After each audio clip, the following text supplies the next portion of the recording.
Assalamu alaikum wa rahmatullahi wa barakatuh. Dear brothers and sisters, welcome back once again to my channel. I hope everyone's days are going on very good with the blessings of Allah the Almighty. In our last video, we have talked about a prophet, Nuh alayhi wassalam, peace be upon him, about his people and about how they got cursed and all this kind of things. Today we are going to talk about a prophet who came after Nuh alayhi wassalam, and it's Hud alayhi wassalam. The people of Hud alayhi wassalam were very enormous and very strong, like their body size were very big. They were very big in size, and Allah mentions in the Quran that there was no any other person like them, that huge or that enormous with the body. And they used to build houses, very big houses, like pillars, very tall houses, which no other people have ever built in this world. So this was the power or the speciality given by Allah the Almighty to the people of Hud alayhi wassalam. They were very enormous and they used to build houses that were very tall. Now the thing that people of Hud alayhi wassalam had got is wealth, strength. These two things. They have got a lot of wealth, but they got indulged into shirk. And that's why Allah has sent Hud alayhi wassalam from among them, one from among them, so that he could preach Islam to them and bring them in the way of Allah the Almighty. Now, once he started preaching to these people, what they did is that they started telling him that, same like the people of Nuh alayhi wasalam or the people earlier, they started telling them that you are one among us. If Allah has wanted to send us a message, he could have sent an angel. What did he send you? So why did he send a person from among them? The reason is that so that the people cannot tell that you are a foreigner or someone from outside, we can't believe you, you are something else, and all these kind of things. They cannot object to that person's ideology. That's why Allah has brought all the prophets from among themselves, from the people, from the tribe which he had already belonged to.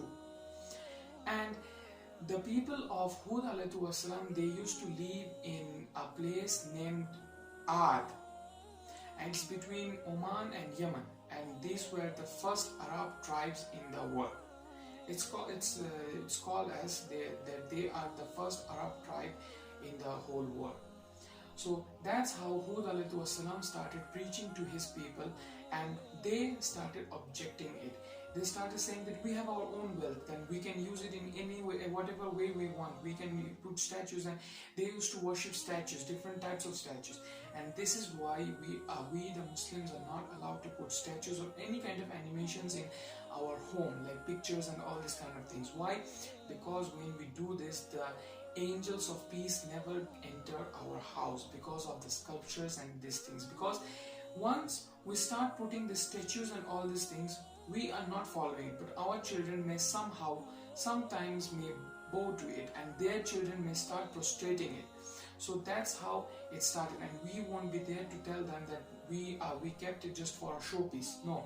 So that's why we the Muslims are not allowed to put any kinds of statues in our house, because we believe that Allah the Almighty is one and He is the one most powerful.